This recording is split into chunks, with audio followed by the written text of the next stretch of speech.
함께 보실 하나님의 말씀은 계속해서 시편 119편 11절 한 절 말씀 보도록 하겠습니다. 시편 119편 11절 한 절입니다.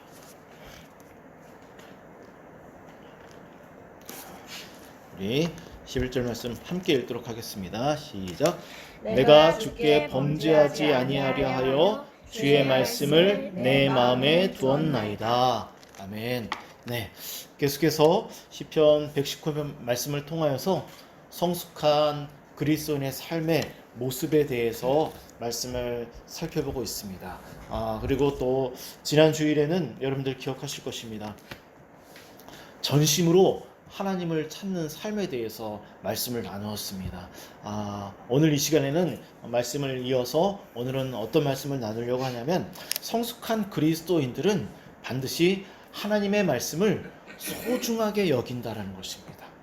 그래서 오늘 저는 왜 우리 그리스도인들이 하나님의 말씀을 정말 소중하게 여겨야 하는지 그 이유에 대해서 함께 시편 말씀과 또 요한복음 말씀과 몇 가지 말씀을 좀 함께 말씀을 보면서 묵상하고 또 함께 좀 말씀 은혜를 나누려고 합니다. 말씀을 나누기 전에 저도 말씀을 준비하면서 특별히 요즘에 119편 말씀을 계속 묵상하면서 제 자신이 정말 말씀을 사모하는지 전심으로 하나님을 찾고 있는지 제 자신을 계속 겸손히 돌아보고 있습니다. 그래서 이 시간 여러분들에게도 한번 질문을 저에게도 하는 질문이기도 합니다. 한 질문을 하고 싶은데 어떤 질문이냐면 우리 그리스도인들은 그리고 저와 여러분 우리 모두를 말하는 것이죠. 우리 그리스도인들은 왜 하나님의 말씀을 소중하게 여기며 살아야 하는가라는 것입니다. 그 이유 누군가가 여러분들에게 너 그리스도인이지? 그럼 왜 그리스도인은 하나님의 말씀을 소중하게 여겨야 돼? 그리스도인은 하나님의 말씀을 소중하게 여기잖아. 그 이유가 무엇이야? 라고 누군가가 여러분들에게 질문을 하면 여러분들은 우리는 이러이러한 이유 때문에 하나님의 말씀을 소중하게 여겨 이렇게 대답을 해야 되는데 여러분들은 어떤 대답을 하실 수가 있습니까? 제가 이 질문을 준비하면서 한편으로는 쉬울 것 같기도 하고 한편으로는 굉장히 어려울 수도 있겠구나, 이 질문에 대한 답이. 그런 생각이 들었습니다. 정말 평상시에 잘 말씀을 통하여서 준비되어져 있고 정리되어져 있으면 이 문제에 대해서 그리고 또 자기가 정말 그렇게 인지하고 있고 그리고 또 정말 소중하게 여겨서 그렇게 살아가는 사람들은 쉽게 대답을 할 수 있지만 하지만 그렇지 못한 사람들에게는 그냥 추상적으로는 하나님의 말씀 정말 소중해 라는 것을 알고 있지만 구체적으로 좀 들어가게 되면 왜 하나님의 말씀이 소중하지? 그 이유가 뭐지? 하고 이렇게 고민할 수밖에 없는 질문이 바로 이런 질문인 것 같습니다. 그래서 저는 오늘 이 문제에 대해서 여러분들과 함께 말씀을 살펴보려고 하는 것입니다. 그래서 여러분들 말씀을 통하여서 왜 우리가 하나님의 말씀을 소중하게 여겨야 되는지 그리고 결론적으로 가서 소중하게 여길 때 우리의 삶이 어떤 열매들을 맺게 되는지 함께 말씀을 나눠보도록 하겠습니다. 자, 그럼 일단 시편 기자가 11절을 통하여서 그가 왜 하나님의 말씀을 소중하게 여겼는지 그 이유를 좀 보도록 하겠습니다. 11절을 다시 한 번 더 여러분들 잘 묵상하면서 읽도록 하겠습니다. 시작. 내가 주께 범죄하지 아니하려 하여 주의 말씀을 내 마음에 두었나이다. 네, 먼저 주의 말씀을 내 마음에 두었나이다 라는 의미가 무엇인지를 먼저 여러분들에게 설명을 드리도록 하겠습니다. 이 주의 말씀을 내 마음에 두었나이다 라는 의미는 어떤 의미이냐면 여러분들이 평상시에 하나님의 말씀을 대하는 여러분들의 자세와 이 시편 기자의 말씀을 대하는 자세와 어떤 차이가 있는지 한번 비교해서 들어보시기 바랍니다.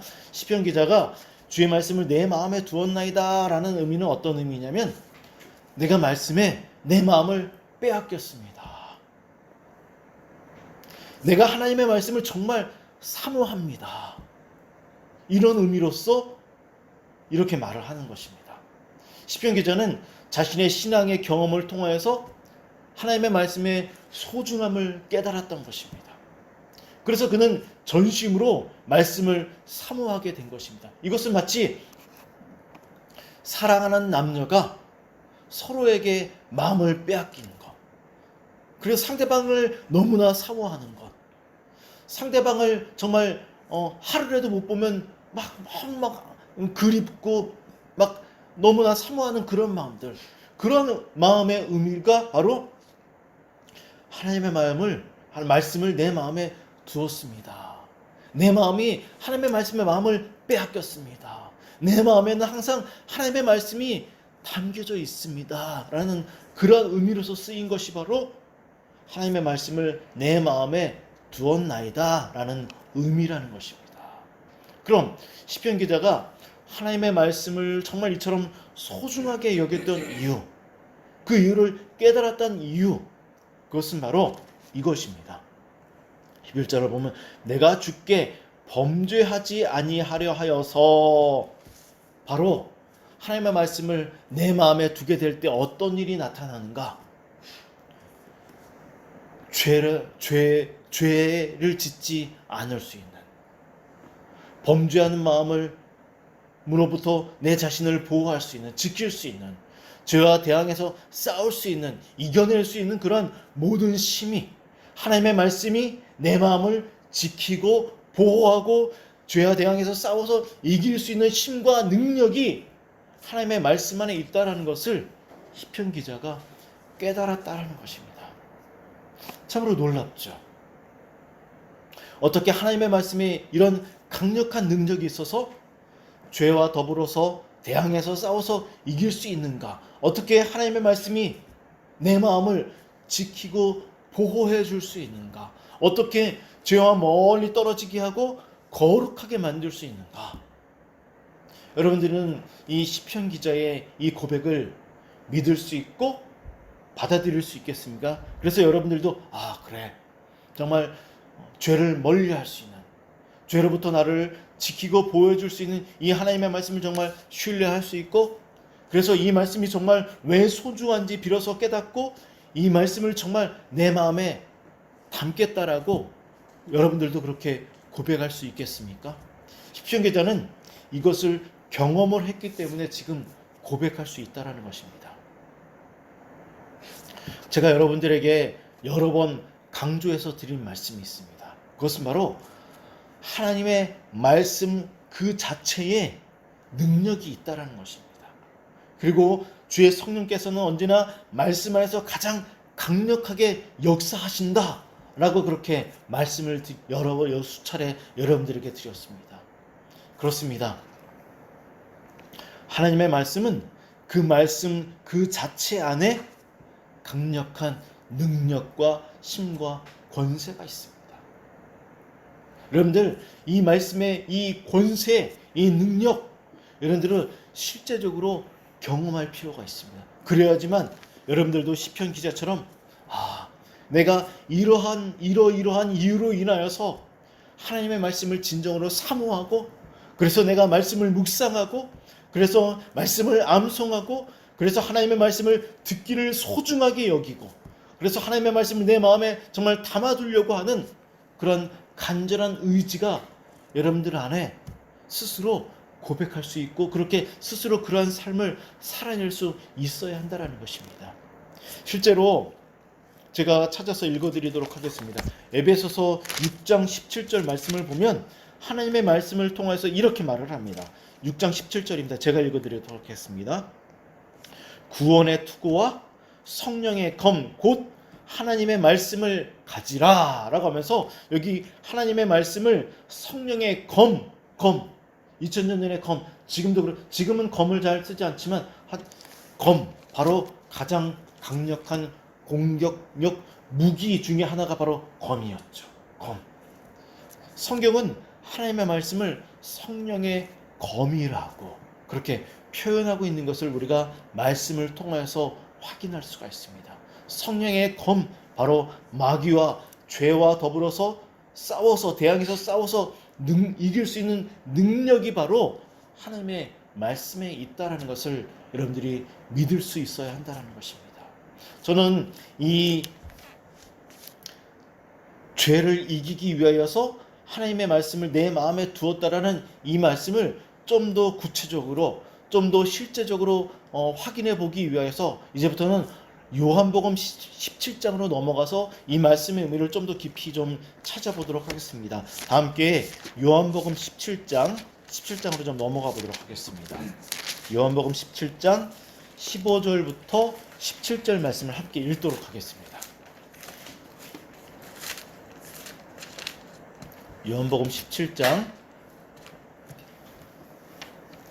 15절부터 17절입니다. 함께 읽겠습니다. 시작. 내가 배우는 것은 그들을 세상에서 데려가시기를 위함이 아니요 다만 악에 빠지지 않게 보존하시기를 위함이니이다.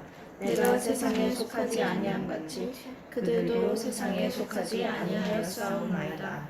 그들을 진리로 거룩하게 하옵소서. 아버지의 말씀은 진리니이다. 네, 우선 요한복음 17장 말씀의 배경은 예수님이 십자가에 달리시기 직전에, 잡혀가시기 직전에, 고난받기 직전에 사랑하는 제자들을 남겨놓고 가시는 제자들을 위해서 기도하시는 장면이 바로 요한복음 17장에 있는 말씀입니다. 자, 그래서 이 말씀은 굉장히 중요한 말씀이기도 합니다. 먼저 그래서 15절 서두에 보면은 이렇게 기록이 되어져 있습니다. 내가 비옵는 것은, 내가 지금 제자들을 위해서 하나님께 기도합니다 라고 이렇게 말씀이 시작되는 것을 알 수가 있습니다. 15절 말씀을 다시 보시기 바랍니다. 예수님이 기도하시면서 이렇게 먼저 기도하십니다. 그들을 세상에서 데려가시기를 위함이 아니요 다만 악에 빠지지 않게 보존하기를 위함이니이다. 먼저 이렇게 말씀하시면서 예수님은 제자들을 위해서 기도하시면서 가장 먼저 이렇게 말씀하십니다. 하나님, 내가 사랑하는 제자들을 악에 빠지지 않도록 보호해 주시옵소서라고 이렇게 기도하고 있는 것을 확인할 수가 있습니다. 여기서 이 악이라는 개념은 어떤 개념이냐면 말 그대로 악한 자, 그리고 또 좀 더 폭넓게 이해해서 죄와 관련된 것을 바로 악이라고 말을 할 수 있습니다. 악이라는 의미는 마귀, 바로 마귀로부터 시작되는 모든 죄의 개념이 바로 악이라는 것입니다. 예수님은 지금 제자들이 마귀의 시험에 빠져서 죄에 빠지지 않게 해달라고 지금 기도하고 있는 장면이 바로 15절 말씀입니다. 그런데 17절 말씀을 보시기 바랍니다. 17절 말씀을 보면 예수님께서 죄로부터, 악으로부터 그들을 구체적으로 보호함을 받기 위해서 어떠한 기도를 하시는지 함께 17절을 읽어보도록 하겠습니다. 함께 17절입니다. 시작. 그들을 진리로 거룩하게 하옵소서. 아버지의 말씀은 진리니이다. 네, 자, 거룩이라는 개념과 악이라는 개념은 완전히 반대되는 개념입니다.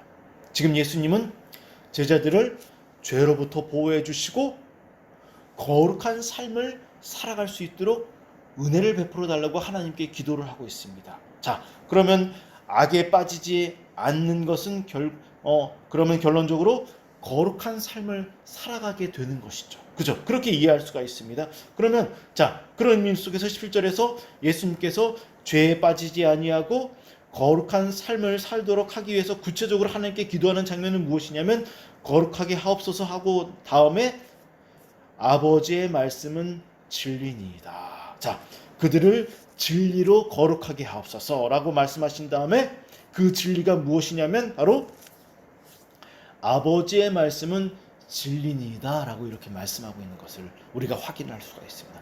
그렇습니다. 시편 119편 말씀과 연결되어졌죠. 연계되어져 있는 것을 우리가 확인할 수가 있습니다. 그렇습니다. 죄로부터 우리가 보호받을 수 있는 것, 죄로부터 우리를 지켜줄 수 있는 것은 바로 그냥 우리의 기도로만 되는 것이 아니라 우리의 노력으로만 되는 것이 아니라 근본적인 힘과 능력이 어디에 있는가, 근본적인 은혜가 어디 있는가, 그것은 바로 하나님의 말씀이라는 것입니다. 그런데 우리는 이 말씀을 통해서 이보다 더 중요한 내용 한 가지를 알 수가 있습니다. 자, 예수님이 지금 제자들을 위해서 기도하시면서 하시는 그 중요한 기도의 내용 중에 하나가 무엇이냐면 악으로부터 죄로부터 하나님 저들을 지켜 보호하여 주시옵소서라고 지금 예수님께서 기도하고 있다라는 것입니다. 이것은 무엇을 의미하냐면 우리가 죄로부터 보호받을 수 있는 것은 하나님께서 우리에게 은혜를 베풀어 주시지 아니하면, 예수 그리스도께서 우리를 위해서 기도해 주시지 아니하면, 하나님께서 우리를 보호해 주시지 아니하면, 말씀을 통해서 우리에게 능력을 베풀어 주시지 아니하면 우리는 이 죄로부터 보호받을 수 있는, 거룩해질 수 있는 길이 없다라는 것입니다.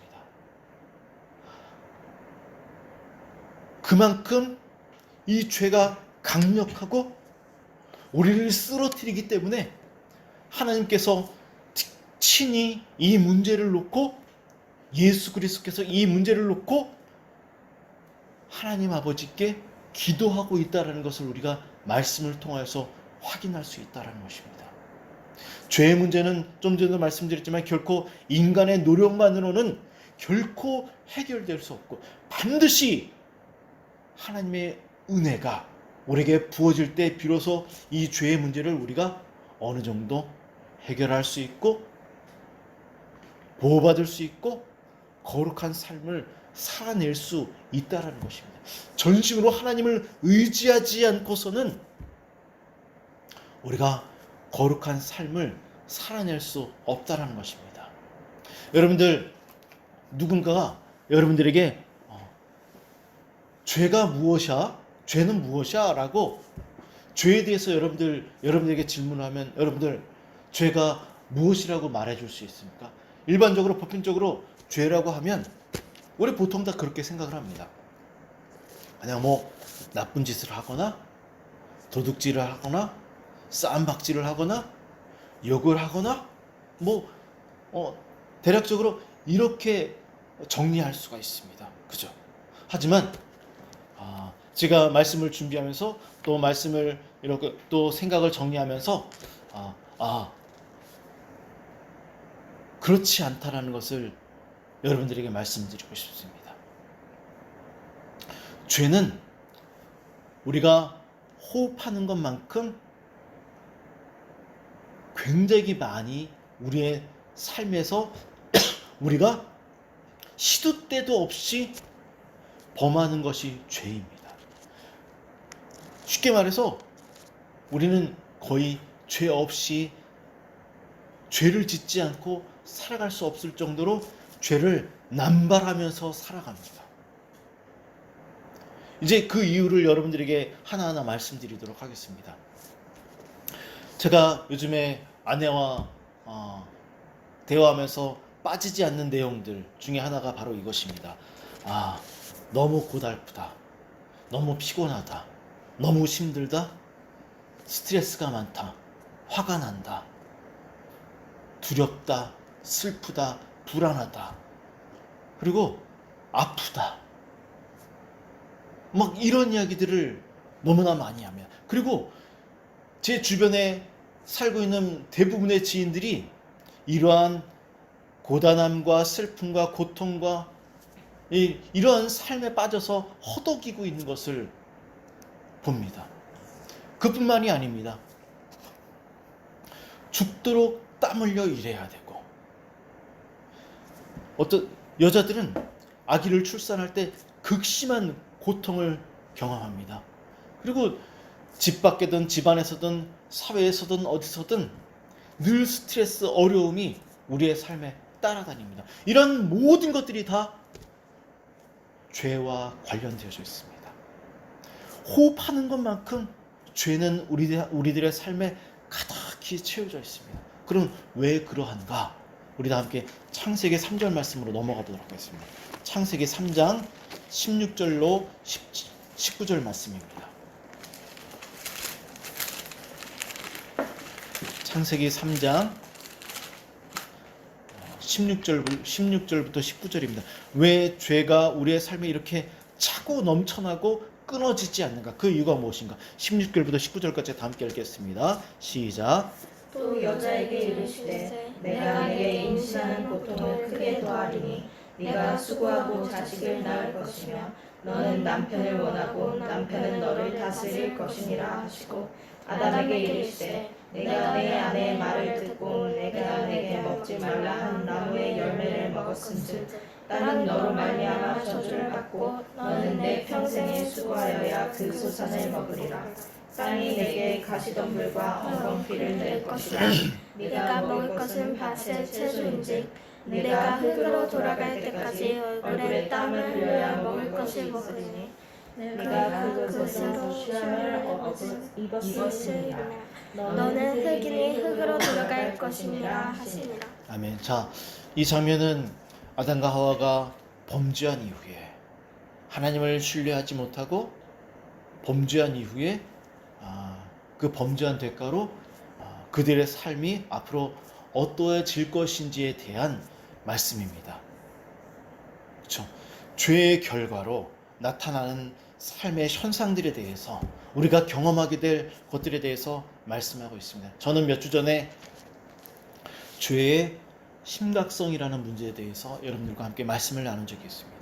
그렇죠? 이 말씀을 보면 제가 말씀을 준비하면서 몇 주 전에 제가 여러분들에게 말씀드렸던 그 죄의 심각성이 얼마나 크고 두렵고 피곤하고 고단하고 역겨운지 정말 어제 말씀을 준비하면서 다시금 깨달을 수가 있었습니다. 그렇습니다. 우리가 살면서 경험하게 되는 모든 어려움들, 고단함들, 심경, 아프고 사고가 나고 막 이런 모든 것들이 다 죄 때문에 우리의 삶에 나타나게 된 것들입니다. 끊임없이 죄의 증상들이 우리의 삶을 고달프게 하고 힘들게 한다는 것입니다. 너무나 힘들죠. 그럼 제가 말씀을 준비하면서 이렇게 호흡하는 거. 호흡할 때마다 호흡하는 것만큼 죄의 증상들, 현상들이 내 삶에 따라다니고 있구나. 나를 괴롭히고 있구나. 시편 기자는 이것을 깨달은 것입니다. 그래서 이 죄로부터 조금이라도 벗어나고 싶은 것입니다. 벗어나고 싶었던 것입니다. 그래서 그가 고민했고 씨름했고 막 낑낑거렸을 것입니다. 시편 기자가 쉽게 내가 정말 죄로부터 보호함을 받기 위해서 하나님의 말씀을 정말 깊이 사모하고 사랑하게 되었습니다. 이렇게 쉽게 나온 고백이 아니라는 것입니다. 그는 정말 끙끙거렸을 것입니다. 막 아파했을 것입니다. 막 눈물을 흘렸을 것입니다. 그리고 그런 고단한 가운데 깨달은 것이 바로 하나님의 말씀만이 내 삶의 이 고단함으로부터 나를 지켜 보호해줄 것이다. 이제 좀 이따가 확인을 해보겠지만 그가 진심으로 말씀을 사모하고 하나님의 말씀에 마음을 빼앗기고 말씀을 그런 마음으로 깊이 묵상하게 되었을 때 어떤 열매를 맺게 되는지 잠시 후에 말씀을 확인해 보도록 하겠습니다. 먼저 요한복음 17장으로 다시 넘어가 보도록 하겠습니다.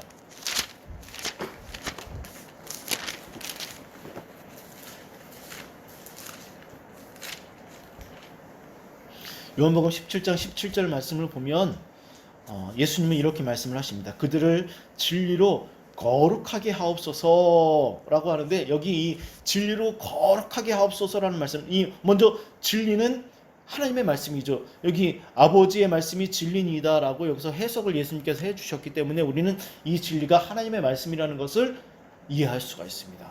여기 진리로 거룩하게 하옵소서라는 이 말씀을 무엇이냐면 하나님의 말씀으로 충만하게 하옵소서라는 말씀으로 이해할 수도 있는 말씀입니다. 바로 거룩해지기 위해서는 악으로부터 죄로부터 날마다 화가 나고 분노가 나고 스트레스를 받고 이런 것으로부터 우리를 지켜 보호함을 받을 수 있는 해결책은 바로 하나님의 말씀으로 충만해지는 것입니다. 하나님의 말씀으로 가득 채워지는 것입니다. 시편 기자가 하나님의 말씀에 마음을 빼앗긴 것처럼 하나님의 말씀을 정말 사모해서 마음 안에 마음을 가득히 채운 것처럼 예수님도 지금 그렇게 하나님께 기도하고 있는 것을 우리가 발견하게 되는 것입니다. 그런데 저는 말씀을 준비하면서 한 가지 중요한 사실을 깨달았습니다. 무엇이냐면 이 죄의 문제는 여러분들 혼자만의 문제가 아니라는 것입니다. 혼자서는 결코 해결할 수 없는 게 바로 죄의 문제라는 것입니다. 우선 혼자서는 결코 해결할 수 없기 때문에 하나님께서 이 문제에 적극적으로 동참해 주십니다. 기도해 주십니다. 그뿐만이 아닙니다. 우리를 위해서 십자가에 달리십니다. 근데 그뿐만이 아닙니다. 그럼 왜 제가 이 문제가 혼자만의 문제가 아니라는 것을 혼자의 힘으로는 풀어낼 수 없는 문제라고 말씀드리는지 이번에는 마태복음 6장으로 넘어가 보도록 하겠습니다. 마태복음 6장입니다. 마태복음 6장 13절 말씀을 보도록 하겠습니다.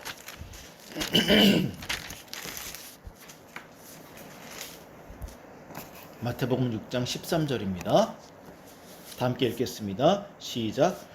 우리를 시험에 들게 하지 마시고 다만 악에서 구하시옵소서. 아멘. 자, 이 말씀은 예수님께서 친히 제자들에게 가르쳐 주신 주기도문입니다. 주기도문. 우리가 예배 때마다 자주 하는 주기도문입니다. 그런데 여기 말씀을 보면 예수님께서 이렇게 말씀합니다. 우리를 시험에 들게 하지 마옵시고 다만 악에서 구하옵소서. 자, 예수님께서 악으로부터 죄로부터 우리를 구원해 달라는 기도를 하시고 있고 또한 제자들에게 언제나 너희들은 이 기도를 해야 된다라고 지금 기도를 가르쳐 주시고 계시는데 중요한 것은 제가 여기서 말씀 보면서 보려고 하는 중요한 문맥은 무엇이냐면 우리라는 말입니다. 우리라는 말. 13절을 다시 보시기 바랍니다. 이 말을 좀 더 쉽게 해석하면 이런 것입니다. 우리를 시험에 들게 하지 마시고 우리를 악으로부터 구하여 주시옵소서라는 말입니다. 자, 우리라는 개념은 어떤 개념입니까? 우리라는 개념은 둘 이상의 공동체를 의미하는 것입니다. 둘 이상의 공동체. 교회 공동체 구성원을 말하는 것입니다. 예수님은 지금 시험에 빠지고 죄에 빠지는 이 문제로부터 보호함을 받기 위해서 공동체가 이 문제 앞에서 함께 합심하여서 기도해야 된다라는 것을 지금 가르치고 있습니다. 제가 이 문제를 보면서 주기도문을 다시 이렇게 읽어보니까 주기도문을 읽어보면 계속해서 우리라는 말이 반복되는 것을 알 수가 있습니다. 이 죄의 문제는 우리라는 공동체 안에서 함께 기도하며 풀어내야 한다는 것입니다. 예를 들어서 이런 것이죠. 어떤 사람이 죄의 문제에 빠져 있습니다. 어떤 사람들은 그 죄의 문제에 자기가 연관되는 것을 싫어하는 경우가 많습니다. 피곤하기 때문에. 내 삶도 고단한데. 하지만 예수님은 지금 그것이 아니라는 것입니다. 누군가가 죄 때문에 힘들어하고 고통받고 있고 아파하고 있고 스트레스를 받고 있고 그 범죄에 빠져 있고 그러면 함께 그 문제를 고민하며 함께 기도하며 함께 마음 아파해야 한다는 것입니다. 그럴 때 비로소 그 문제가 해결되는 것이고 그럴 때 비로소 교회 공동체가 거룩하게 온전히 세워져 간다라는 의미로서 예수님께서 지금 우리를 시험에 들게 하지 마시고 우리를 악으로부터 구해 주시옵소서라고 지금 그렇게 말씀하고 있다는 것입니다. 여러분들 지금까지 살면서 누군가가 죄의 문제에 빠져 있고 누군가가 힘들어하고 있고 아까도 말씀드렸지만 죄로부터 나오는 현상들 우리의 삶의 모든 문제가 죄의 문제 때문에 발생되는 문제라는 것을 우리가 창세기 말씀을 통해서 확인해 보았습니다. 신앙이라는 것은 교회 공동체라는 것은 자기 혼자만 잘 먹고 잘 살기 위해서 신앙생활 하는 것이 아니라는 것입니다. 누군가가 힘들어하면 그 문제 속에 깊이 빠져들어가야 합니다. 함께 마음 아파야 되고 그가 왜 고통스러워하는지 그의 이야기를 들어야 하고 그냥 너 회개해 이렇게 말하는 것이 문제를 해결하는 것이 아니라 그가 왜 죄를 지을 수밖에 없었는지, 그가 왜 신음하는지, 그가 왜 슬퍼하는지, 그가 왜 아파하는지 진심으로 그 마음에 함께 동참해야 되고 그 문제를 놓고 함께 기도할 때 비로소 그 문제가 해결될 수 있다는 것입니다. 그리고 그 문제의 근본 해결책은 하나님의 말씀을 진심으로 사모한다는 것입니다. 말씀을 마무리하도록 하겠습니다. 다 함께 디모데전서 4장 5절 말씀을 함께 읽고 말씀을 마무리하겠습니다. 디모데전서 4장 5절입니다. 우리 함께 말씀을 암송하기도 했던 말씀입니다. 함께 읽겠습니다. 시작. 하나님의 말씀과 기도로 거룩하여지니라. 네. 죄로부터 우리를 보호받을 수 있는 것. 하나님의 말씀과 기도. 그런데 이 기도는 아까 우리가 말씀을 통해서도 확인해 보았지만 자기 자신만을 위해서 기도하는 것이 아니라 공동체를 위해서. 죄의 영향을 받지 않고 살아가는 사람은 아무도 없습니다. 우리가 힘겨워하고 힘들어하고 스트레스를 받고 힘들어하는 이유 좀 전에도 확인해 보았지만 어린 예림이도 스트레스가 많고 힘들고 어렵고 화가 나고 죄를 짓습니다. 그러면 예림이의 문제는 여러분들의 문제이고 저의 문제이기도 한 것입니다. 기도해야 됩니다. 말씀을 붙잡고 기도해야 됩니다. 여러분들이 정말 얼마나 하나님의 말씀을 사모하는지 사랑하는지 여러분들 스스로 여러분들 자신을 돌아보시기를 바랍니다. 제가 이제 마지막으로 말씀을 읽어드리고 기도할 텐데 시편 기자가 진심으로 말씀을 사모하게 되었을 때 어떻게 되었는지 시편 119편 14절 말씀을 제가 읽어드리도록 하겠습니다. 그가 어떠한 열매를 맺게 되는지 제가 읽어드리겠습니다. 말씀을 사모하였더니 그가 이렇게 고백합니다. 내가 모든 재물을 즐거워함 같이 주의 증거들의 도를 주의 증거들의 말씀을 즐거워하였나이다. 자, 여기 그가 비교하기 위해서 어떤 것을 가져오냐면 끌어오냐면 재물을 즐거워. 돈 싫어하는 사람 없습니다. 너무 좋죠. 돈이 우리에게 즐거움을 줍니다. 그런데 그가 이렇게 말을 합니다. 저는 이 말씀을 보면서 야 정말 솔직하구나 이 시편 기자. 모든 재물을 즐거움 같이 내가 주의 말씀 때문에 즐거움을 찾았습니다. 이렇게 말을 한다는 것입니다. 놀랍죠? 그렇습니다. 잃어버렸던 평강, 즐거움, 행복, 평안함, 그 즐거움 하나님의 말씀을 정말 사모하게 될 때 얻게 된다는 것입니다. 여러분들 말씀을 묵상하고 연구하고 또 암송하고 그리고 또 하나님의 말씀을 듣는 이 시간들을 정말 사모하십시오. 그리고 예배를 준비하는 것도 정말 사모하십시오. 함께 동참하십시오. 즐거움. 그러면 이 약속을 믿어야 됩니다. 그러면 우리가 잃어버렸던 고단한 삶으로 인해서 잃어버렸던 모든 평강과 즐거움과 행복과 기쁨이 이 안에 있다는 것을 여러분들 스스로 경험을 통하여서 회복하기를 주님의 이름으로 축원하고 부탁드립니다. 다 함께 기도하도록 하겠습니다.